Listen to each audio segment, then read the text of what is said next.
For me, in order for me to know who I am, I had to know first who I'm not. Okay. So it made it easier for me to trace me. So what did the society say I am that I know I'm not? Society said I'm ugly. Yeah. And by society, I mean home, cousins, aunts, uncles, church, school. Everywhere where there were adults. So if you can look at a 2-year-old, 3-year-old, 4-year-old, fully expressive, very pompous, very energetic, very confident about themselves, until an adult that they believe in and they trust says something contrary to what they believe about themselves, then the script changes. People have to first figure out, who am I as a being? As a being. Not the roles I play in society. As a being. Because welcome to another edition of Mindset Profits. This is starting in a nice way. Coach Ziyanda M is back. I know when we were starting, ring somewhere there, she came through. A whole lot of people loved the interview with her, and I always knew in my heart, Coach is coming back. Coach is back. Welcome. Thank you. Thank you for having me. It's good to be back. Yeah. I'm enjoying the spot. How has life been since that time? Because today we're going to talk about getting unstuck. A lot of people are stuck in a job they don't want, stuck in a relationship you don't want, stuck financially, stuck as a parent with kids, relationships, and you feel hopeless. So that's what we're all about. Total self-mastery, getting unstuck. So prepare for the fireworks. I have the right person for you. Right day, right moment. You will be happy you found this video. Yeah. Back to how are you? No pressure. So I'm great, man. I think we've just been reflecting before we started that it's been an interesting year. From a number Last year was bad. Last year, 2024 was necessary for us. Oh, you don't say bad, you say necessary.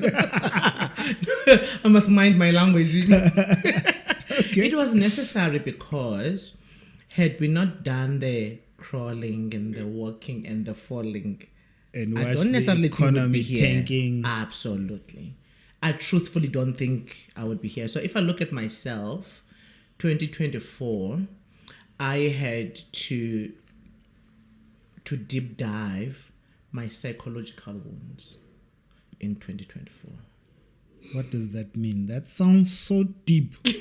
Have I ever not been deep? Hey, you're starting strong. You had to deep dive your emotional wounds. Yes, psychological and emotional, yes. So let's look at it this way. We're down. talking about self-mastery, Yeah. right? So let's take it years back. So when I started my work in 2010, which is when I ventured into coaching, I knew that in order for me to be able to sit in another person's darkness, I must sit in mine first. How dare I think I can hold space for yours if I have no idea what mine looks like and feels like? So then from 2010 until 2020, let's say, then I really was dancing with my darkness. And by darkness, I mean, because I know the church doesn't like us to talk about we are holy, isn't it? I get you. We don't have darkness. You don't the like church. the language of darkness, your dark side. So for me, one of the things that one must do when it comes to self-mastery is to be aware and acquainted and embody your dark side. Because it's there. You have negative thoughts. You have negative feelings. You have negative behaviors. Those are the sides that I call dark. Yet you have beautiful thoughts. You have beautiful feelings. You have beautiful behaviors. Yin yang. So for me, they both are who you are. And if you embrace both, then you are perfect. What did that look like for you? So for me, it's interesting because between 2010 to 2020, I was theorizing. So I was aware that I could make decisions based on assumptions here and there. I could be judgmental to certain people that I did not resonate with. I could think that I have the answers to everything. That was where I was performing at the time, and I call it performing intentionally because to be judgmental of other people's paths is really performative. Because you'll have your own issues to deep dive. Everyone has their own, right? So to sit on a mountain and think you're better than is performative. Okay. So between 2010 and 2020, it was me learning all those things. Ziyanda, why are you judging that thing? Yes, you might not agree with it in terms of how you do your life, but it is fine the way it is for his life. So it was that, right? So 2010 to 2020 for me was mental cleansing. It was me looking at things differently, cleansing my thoughts, checking whether I'm making decisions based on assumptions or not, trying to go in and out of debt. All of that stuff happened in that period. So I consider 2010 to 2020 the years where I really was in my mental chaos. You keep coming up with terms every now and then. I And know, for you, right? it was mental cleansing. Is it a term that you use often, or it just came up now? It's part of your English on the go. You just drop terms. On the go English. What is it? It's for me. It's normal language. I speak like this. I think I found it the past 10 years, 20 years, I don't know. So it is for me, it comes across as mental cleansing. So to the extent that I can sit with my thoughts and say, like literally a lot of people don't even hear their own thoughts. There's too much chaos inside. So once I got to a point of hearing their thought, it's like, I don't like so and so. Okay. It's a thought. All right. What don't you like about her, Ziyanda? It's because the way she comes across is condescending to me. Okay. What about it is condescending, Ziyanda? So that's me trying to cleanse a thought. And then I would arrive at, but actually I don't mind so and so. They trigger me, but I don't mind them. Then I can make a decision how I feel and how I must behave with so and so. So that's what. So I was going through that because prior to that, one was just captured by their own thoughts and their own nonsense. And, You took out a post, and I know we'll jump straight into the self-mastery stuff, but that post threw me off a bit because I don't know why the algorithm decided to pop you up. It was because of Yesterday even. And you pop up saying the reason why I divorced, something like that. And I'm thinking, am I getting the timelines wrong? As the Have TikTok you video. just it was a TikTok video. Have you just gone through a divorce? And now I'm thinking, how am I going to handle the interview now? About people getting With someone who's upset. crying. Someone who's crying about, I just went through a divorce. Now I'm caught in there. Yeah. Break it down for So, me. Are we okay? Are you okay, coach? How's your heart doing? How's your heart doing? your Are we heart all alright? right? Can we continue? We need to say, we're Oh my going to do God. this in January. Coach needs therapy. The coach needs therapy. Oh my God. All right. So I've been divorced for officially 3 years now. But if you take into consideration the years of separation, the years of divorce, it's 5 years now, So it's been a while. So I have not spoken openly about it since it was the first time speaking about it yesterday. Or 2 days before. So this is quite recent, the Yeah. post. The post was today's what? Post was Monday. I did it on Monday, I think. So you saw it the same day or day after. So there I was talking to you about mental cleansing.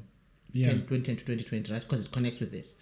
And one of the people that have been helping me from a spiritual awareness perspective had said to me, Ziyanda, you know a lot, but you theorize it. Like you speak like a psychology person, you don't speak like that's what she was saying to me, mental cleansing, right? Yeah. So she says to me, Donna said to me, Ziyanda, you need to drop what you know to your heart. Okay. So that you are experiencing, let them know how you are experiencing it. So give them practical life examples that you are comfortable with. I'm a Scorpio, I'm very secretive, so for me to speak out is an issue. Took a lot out of you. It took a lot out of me, but Monday, I got a sense that some people might learn something from this encounter. So the video was about what ends our relationships, ? Right? And then I said what ended my marriage, according to my lenses, was inauthenticity. So at the core of it was inauthenticity. So the point I was making was that as people, especially in relationships, we like to focus, whether they are professional or personal, we like to focus on the symptoms that led to the breaking up of the relationship. And we hardly ever delve deeper into what is the real cause of the symptom. What's the difference to someone who won't be still clear? How do I know I'm focusing on the cause right now or I'm focusing on the symptom? So I'll make a simple example. So I'm always careful to talk about my personal life because No, it's okay. You can shift it. yeah, so This podcast is not all about. it's not all about that. Yeah, Yes, but I don't wanna rob them of an insight, right? So an example of a symptom would be he's not affectionate with me. He does not touch me. He doesn't make time for us. He's not intimate. You know, there's no sharing of ideas, of vision, of purpose. You know, those are symptoms. They show up behaviorally, don't they? And that would be But the what's sitting conversation. below that? Why is he unable, or is he choosing not to be affectionate with you? Whether they are choosing consciously or unconsciously, they're choosing nonetheless, right? So for me, I then thought, what ended my relationship wasn't the emotional absence, was not the lack of similar visions and so on. No, it was that we both were not authentic in the relationship. But of course, it's a hindsight benefit now. I didn't see it that way then. I was also focused on the symptoms. That's why I can teach about it now, you know? So what do I mean when I say inauthentic? I mean, the way I know myself to be right now, that I am in my relationship currently, is vastly different, 100% different to the person that other person was married to. It's not the same Ziyanda. That Ziyanda, you know, when you walk on eggshells about your persona, about the way you like things, about things you don't like, about your boundaries, you are on eggshells and everything. You are never really truthful because you think if you are, you're going to lose this person. If you are, you will be rejected, you know. So you become inauthentic. There's always a reason why. So mine was fear of rejection and abandonment, you know. I don't know what his is, but from this vantage point, I can see the part we both played was inauthenticity. Therefore, we couldn't be vulnerable to each other. What about someone who's genuinely afraid that being vulnerable, because I can see where the fear comes from. I could be afraid that if I'm vulnerable and I fully express myself, that version of me is not the version that my partner will appreciate and they genuinely will leave. Maybe I'm loud and I know he hates loud people. And maybe they must leave. Or she hates now loud that I know people. what I know now, you should have shown yourself and then they should have left. Should have been authentic from the start. Should have been authentic because then you are in this 10-year, 20-year relationship where you are forced to your own self. So you are self-betraying daily. That's what you're doing. Self-betraying. Goodness, you and terms. Oh my God. Like, how else must I put it? Ziyanda. I need a dictionary for you. I swear, so every time you do something that is completely incongruent to who you are, you've betrayed yourself. So if I'm a loud person, for example, I give an example about me. Yeah. So when I was still married, I used to drink. I don't drink anymore, right? Yeah. It was me avoiding feelings. It was me trying to escape my own pain. For me, that was the reason for drinking. Now I know, right? And so when I would drink, I would come across as an extrovert because I'm tipsy. So I'm relaxed, my gut is down. Yeah. But when I'm sober, I'm very introverted, which is the true self. So now, what should I have done? I should have just been introverted. But I did not, because somehow I thought when I'm charismatic, when I'm loud, when I'm laughing all the time, people are kind of, there's palatability. There's people can go along with me. I didn't trust that if I'm reserved and shy and pull back, they will accept me.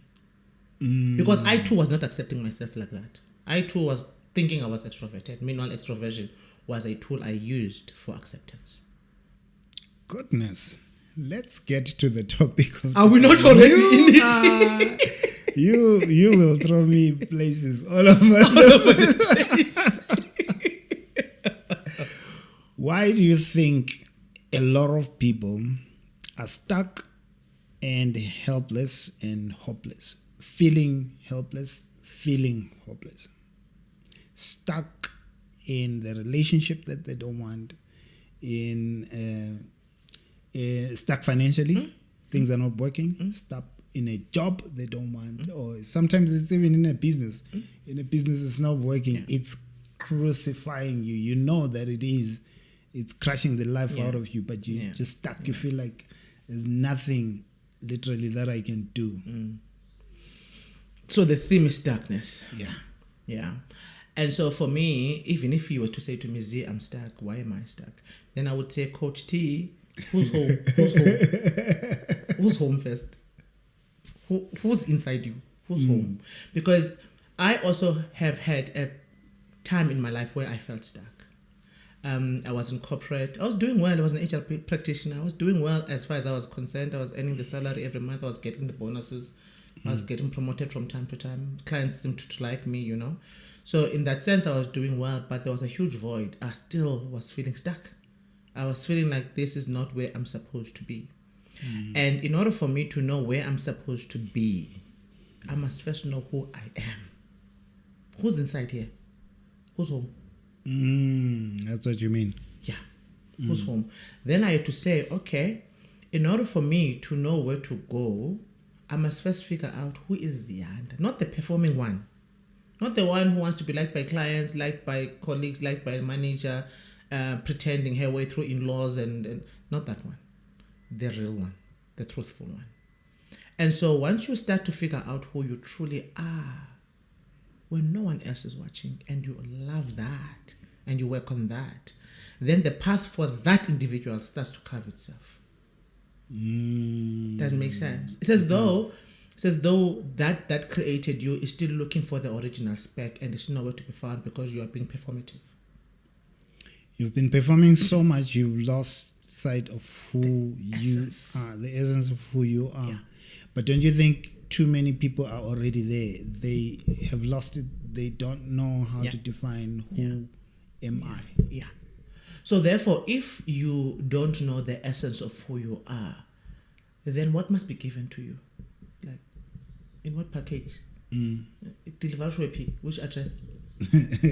I get you are busy being the one who performs in the marriage, performs in the friendships, performs at work, performs. So nothing is real about you. You also have talents that are dormant that you're not aware that you have. So that created you, that's busy carving a path for you here on earth, where must it even find you? When you are busy being like Tando, meanwhile you are Ziyanda. Do you understand what I'm saying? It's as though, so if we can make an example, it's as though I'd give birth to my son who's now 13. I give birth to him and in 10 years time, when I look at him, I'm like, who's this? So whatever it is that I prepared for the one I know, the authentic self, I wouldn't give it to this copycat one. Because I don't know this one. I'm looking for the original one. Does it make sense? So the universe is looking for the original vision spec. to That's give where your you stuff what belongs. the original vision deserves. Yes. Whatever you've agreed you are here to do is in the original spec, the one you've abandoned. Not living the fake life and pretending to be something else. So the question I would have is, are we stuck or have we abandoned ourselves? And we are therefore daily betraying that vision by not aligning to it. You make it sound more painful than my vision. My vision was fine. Your vision was palatable. So seriously, like look at it, and you know, coach, my approach is really protecting the status quo, really, because I think we've been cushioned for so long that we hide behind the nice words, they make us feel good. But for me, the truth is truly. So if before you came to earth, before you entered your mother's womb, you are a soul, right? So let's assume that you were a soul before that. And then before you got here, there were guides, there were spirits, there were ancestors, there was God. Everyone is like, okay, you're going to earth now. Earth, a project is like this. You're going to be born of two parents, right? And then you got given a mandate. So they'll give you a name there. They'll treat you like this. Humans behave like this and so on. Don't be distracted by that too much. Your path is this. You are there to shine the light of unconditional love. You are there to show the light of truthfulness with empathy. You are there to hold the light for those that are in darkness. You are there to help others to embody and regulate their shadows. So there's something that you are there to do. Then you get here and then you mimic everyone except for yourself. So are you stuck or have you abandoned yourself? No, I think anyone listening will get you now. It just does sound more painful than my vision. It's still painful. It's true. I guess there is truth that's relevant. That doesn't come kind. It does come with a bit of pain. But it's supposed to do that so that you do make the change and someone can reflect. How does then someone go back to finding themselves so that they don't feel this sense of stuckness and make the path before them a bit clearer into what I need to be doing?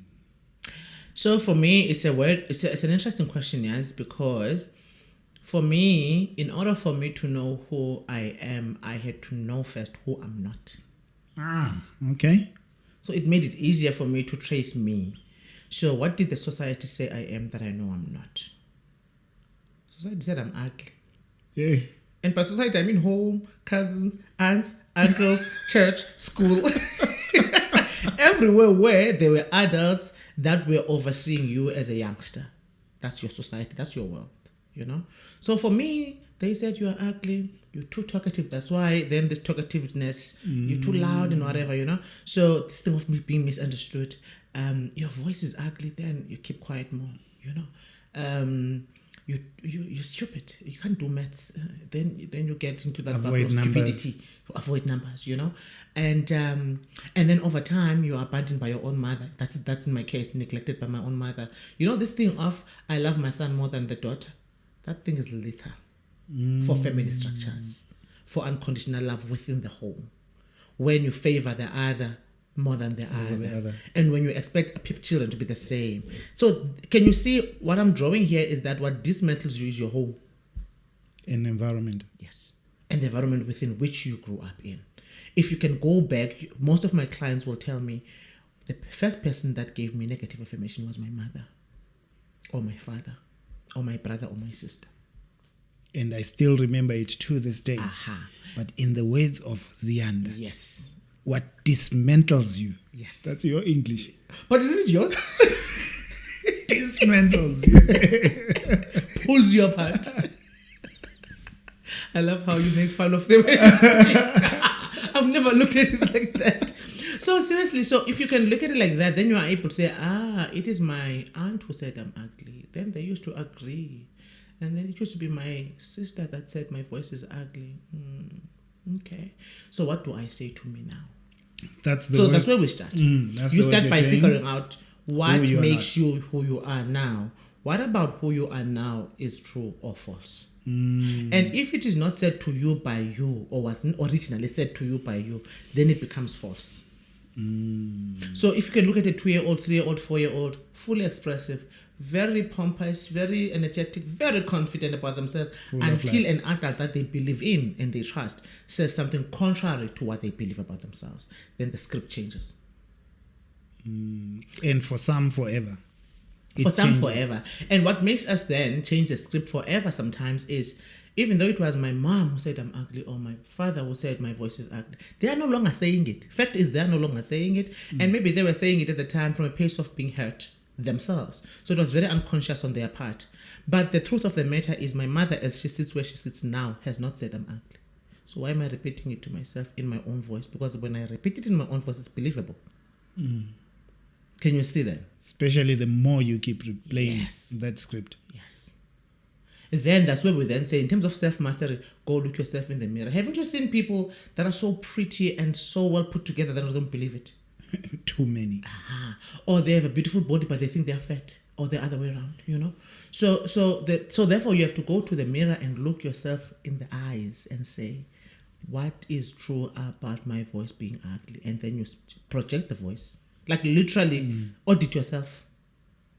In that, do you ever face a situation where someone does the auditing and when they look at themselves and they look at what they've done or not done, accomplished, not accomplished, and they see that this is who I am, they don't like who they are, and it causes a low self-esteem. The opinion they have of themselves is very low based on what they see as evidence.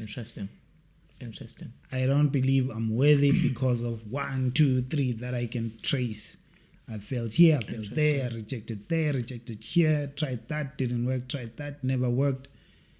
This is the real evidence of my 20, 30 years of existence. It's failure following me all the way. And notice that has to do with roles that I perform, not me. So is that me or the roles I've performed? Definitely the roles. It's the roles. So there again, I have to, that's why in City, people have to first figure out who am I as a being. As a being. Not the roles I play in society. As a being. Because that I am a great conversationalist. That I have this word English that I speak that makes you laugh. It gets me all the time. And that I am a great mother. Does not mean I failed at I didn't fail at marriage. I did. That doesn't mean I wasn't suicidal as a teenager. I was. That doesn't mean I haven't failed a number of times in that corporate where I said I was getting promoted. I did. But those are roles I play. This is who I am. Can you see? So then the question for me would be, okay, you might have failed a number of times. You also have succeeded a number of times. And those are all roles. The success and the failures are around roles. Doesn't change the being.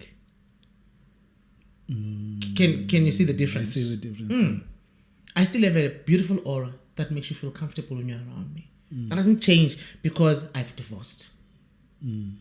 So people must stop comparing the roles they play with the being, with who they are, the essence of who they are. These things are vastly different. You'll always be playing roles here on earth, but the essence must remain. In that you mentioned the divorce.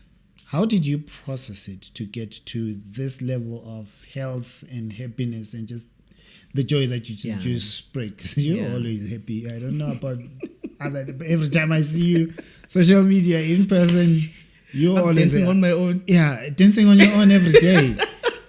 Every day, literally. I know. How did you process divorce and move on so well? Because there's definitely, I can guarantee you, someone who's either getting into it, someone who just got out of it, or struggling in a relationship, or being left and now they're out of a relationship and they can't process what they're calling the failure of the relationship. And I don't want to make it look like it's easy, because it's not. I don't think anything we're Definitely not is easy, right? So I was with that person for 17 years. It cannot not have been easy, like you know. And so I'm also a loyalist. I'm very loyal. So if I do something, I just want to see it through. So I don't necessarily like failure, you know. So I don't do manga. If I'm in, right? So I don't want to make it look like it was easy. But the self-awareness, self-mastery, self-regulating side of me knew it was coming. I just spent 8 more years to avoid it. But I knew it was coming. Which is the case for many. Which is the case for all of us. Yeah. And I also know the year I was supposed to have actually done it. And it wasn't going to be too painful for everyone, you know, as it was 8 years later. Okay? So that's number one. And that knowing is what made me spiral into negativity, drinking, and not paying attention to myself. I was 127 kilograms big. So it did get bad at first. It did get bad at first, you know. And when I mentioned the weight, it's because I was inflamed. My body was inflamed because of stress and not eating right and alcohol and stuff, you know. So of course I was not okay with it ending, but I also was not okay with it the way it was. So I had to choose with pain I could stomach between staying and getting out of it, right?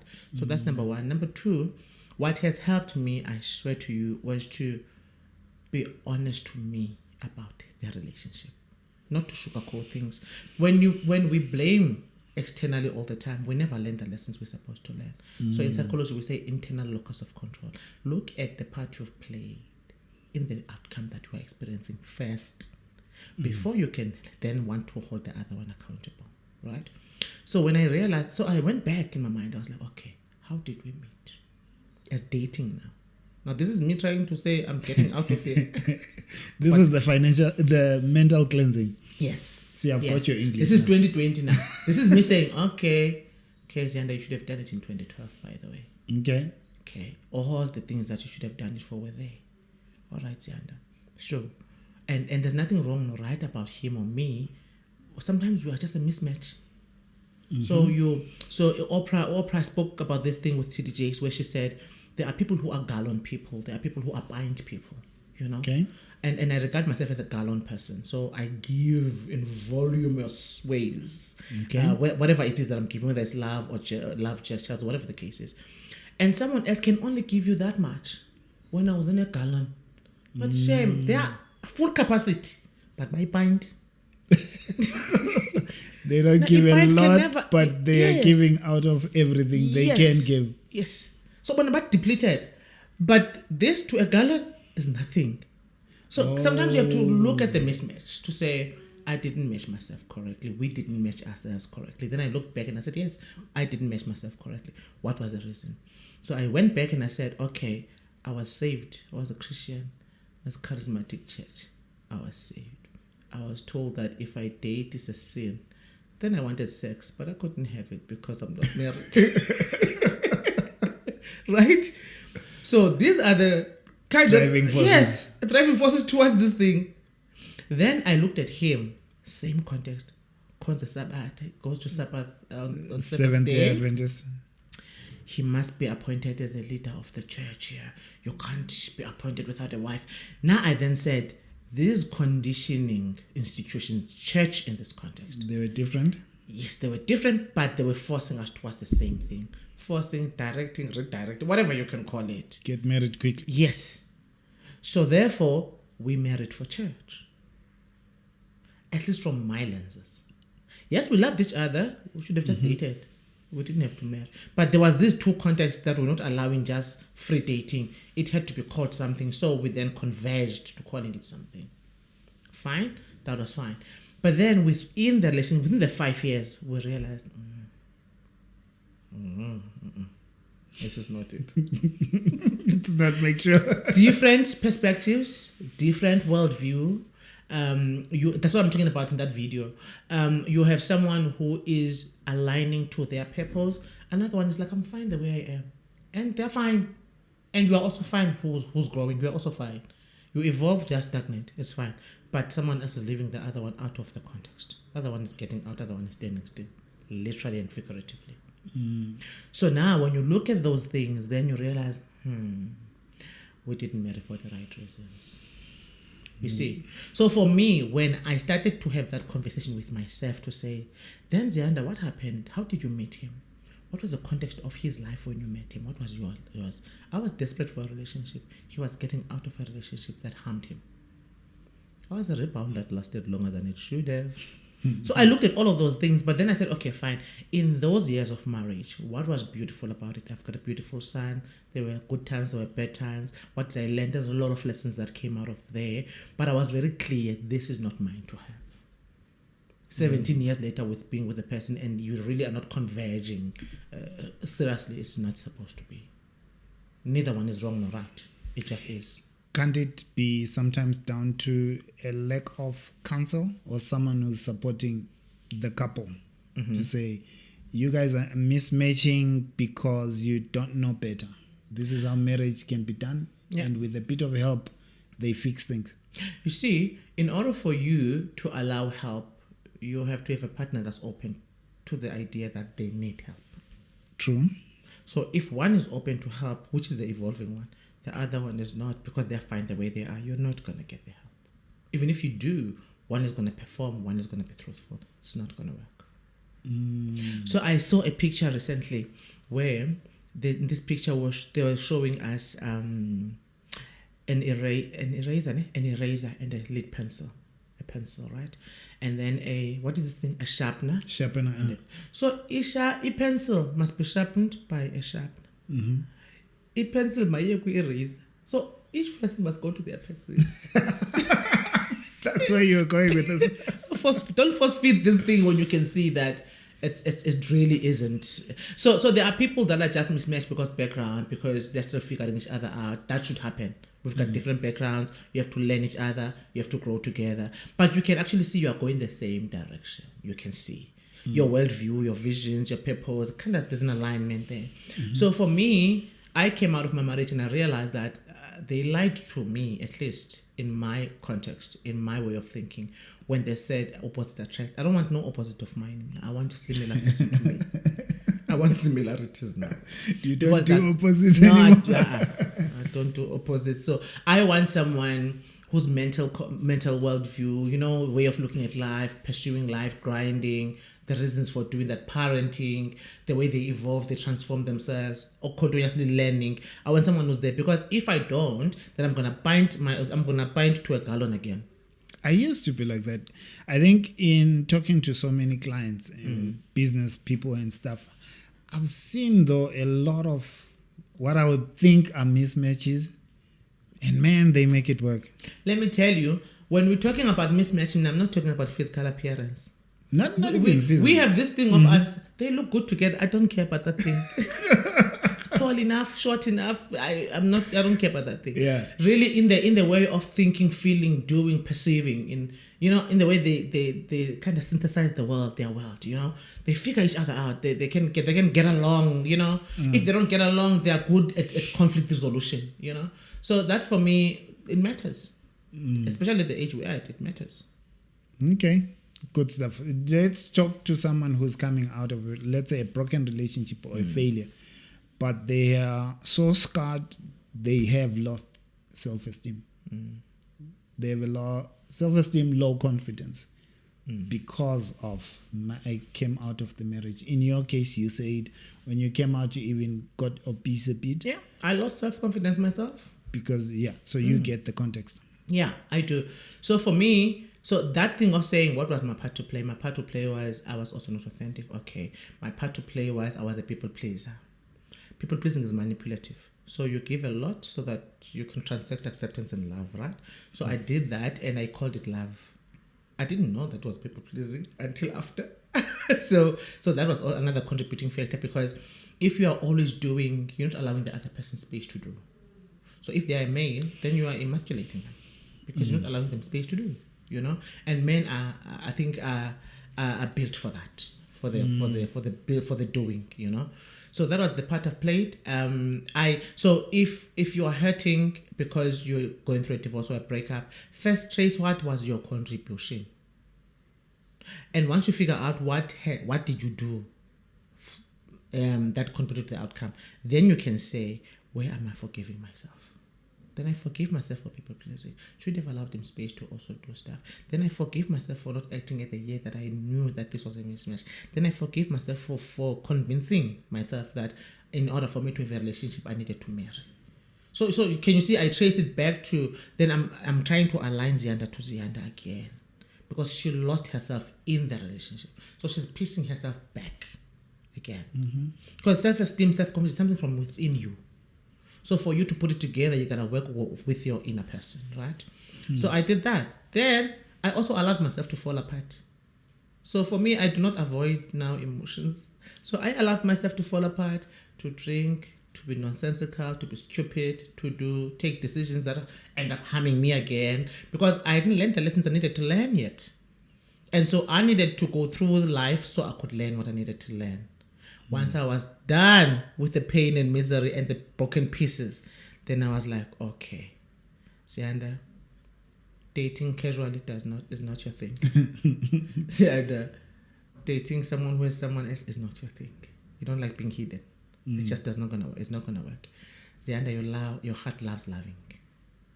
Then I said, okay, God, unless you bring the person that's here gonna be here for love, I don't want no relationship. I'm fine. Let me focus on work. Let me dust myself off. I've lost the house. I've lost the car. I've lost everything. Let me start afresh. Then I focused on me. But I done all of those things for me to know I don't want them. You see? I'm thinking back to the time that when I got divorced and my life did fall apart. One thing I was always afraid of was doing what you were saying you're doing, the drinking and stuff, because at the back of my mind, I guess, I know myself enough to say if I had gone to that place, you're not going to come back. I was never going to come back. You see how important self-awareness is. Tasted alcohol because I thought, I'll never come back. If I touch this right now, I'm never coming back. Especially you touch it and you are in pain. Yeah. So for me, now I'm a darer. I dare things. Clearly, we are different. Can you see how different we are? So for me, it was a matter of, okay, fine. I even said, I'll never marry again. Like, I don't want a staple, man. I used to joke and say, I don't even want a boyfriend that leaves a toothbrush in my house. Like, no. Okay. No. If you happen to visit me, bye, cheers. Nothing left behind. So I didn't even want that stability because I was at the time speaking from hurt and wounding and pain. I hadn't healed yet.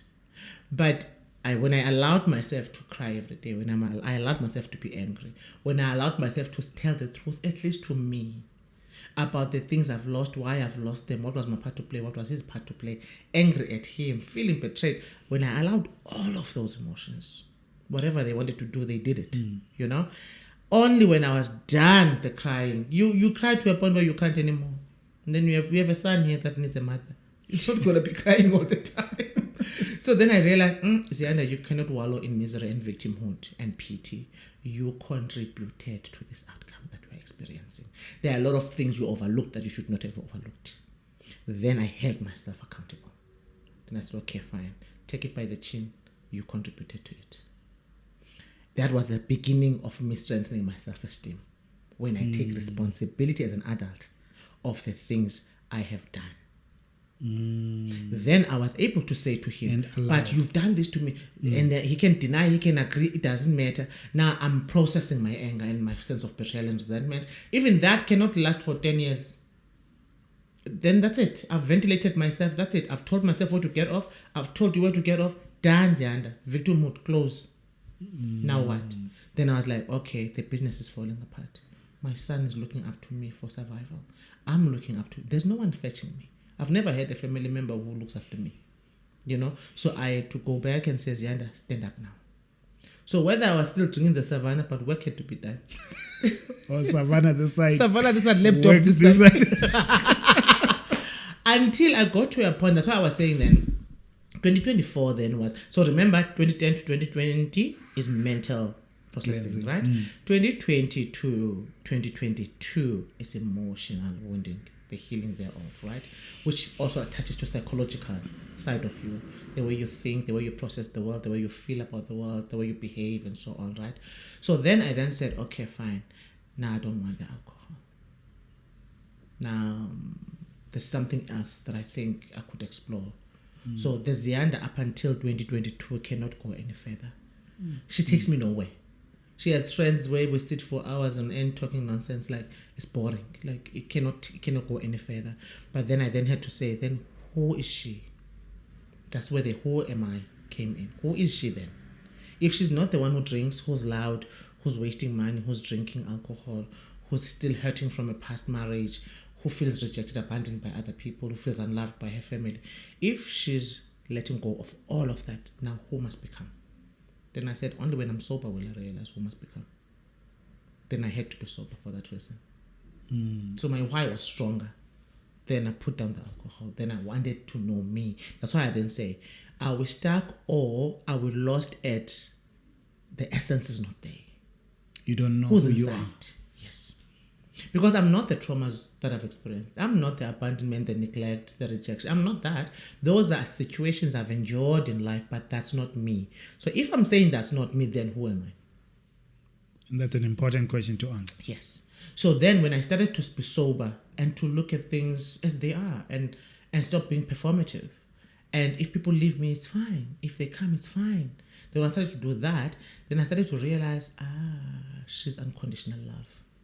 She's here to beam unconditional love through her work, through the way she parents, through the way she writes her books, through everything that she does. It must just beam unconditional love. Got you. Then the essence was back. Oh, thank you. Thank you. I think, what's your mission and what should we look forward to? Anyone who says, I loved you, I want to follow you, what can they look forward to? So, that's a tough question, no?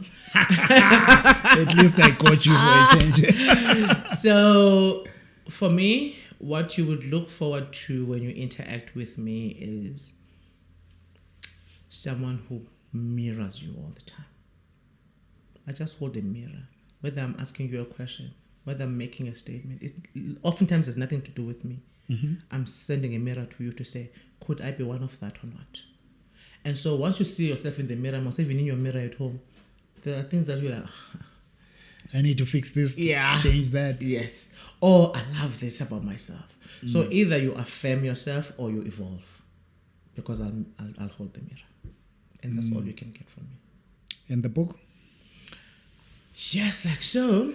There's a story I want to tell about the book. Do we have time? Yeah, we do. So last year I registered for masters in industrial and organizational psychology, right?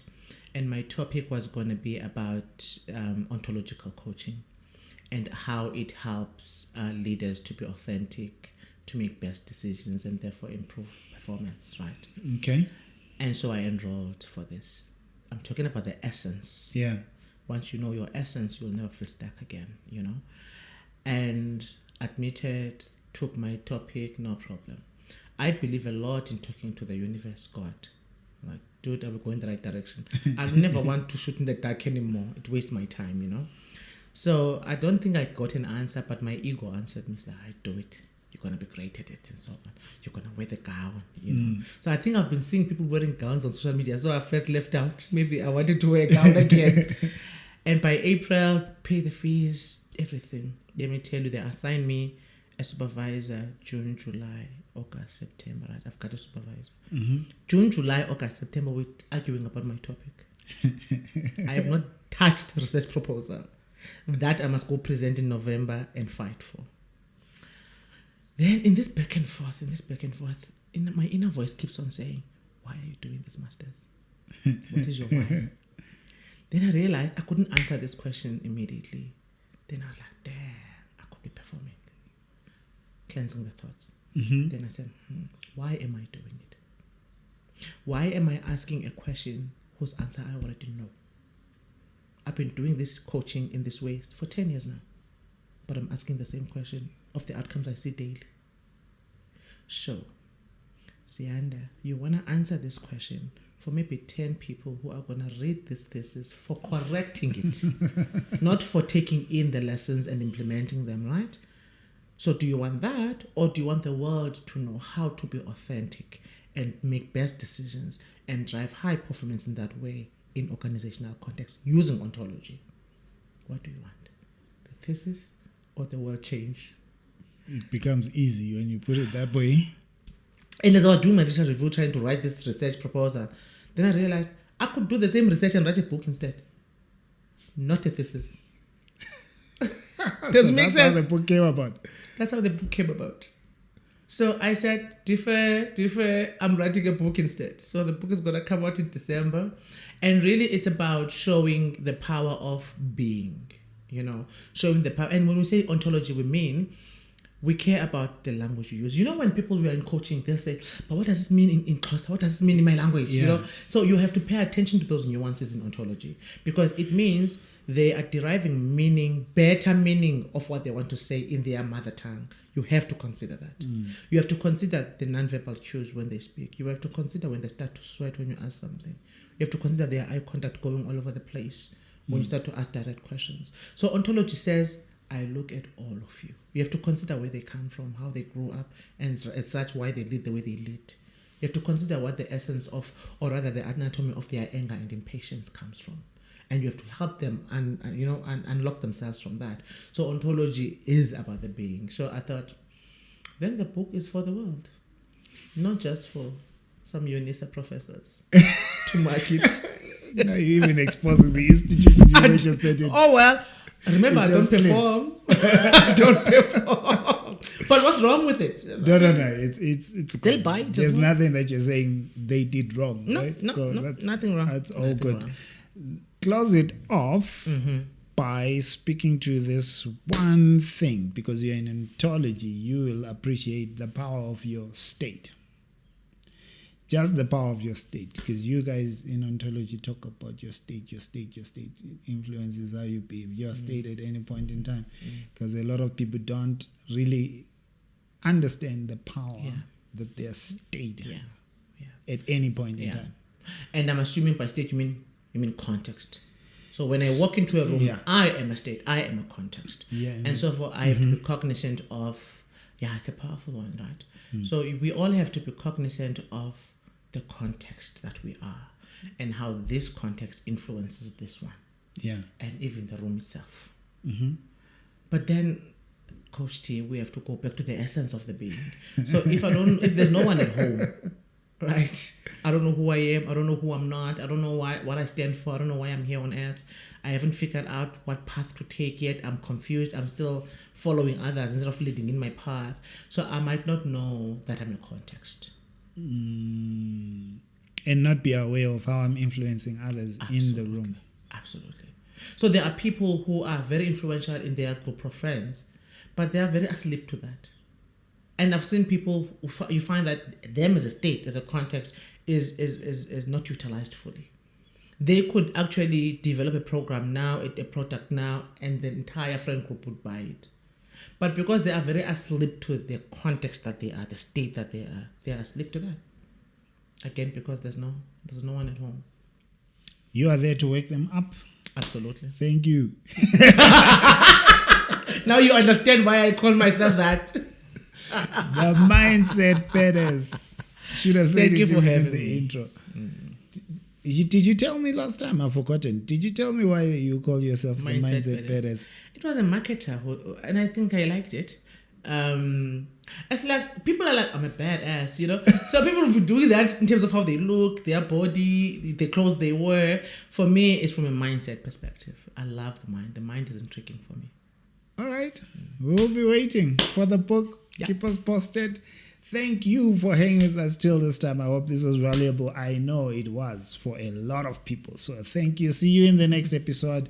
We are having a good time over mindset. We are having a good time. We are dismantling. Mindsets. I can't believe how much you laugh at me, dude. Thank you.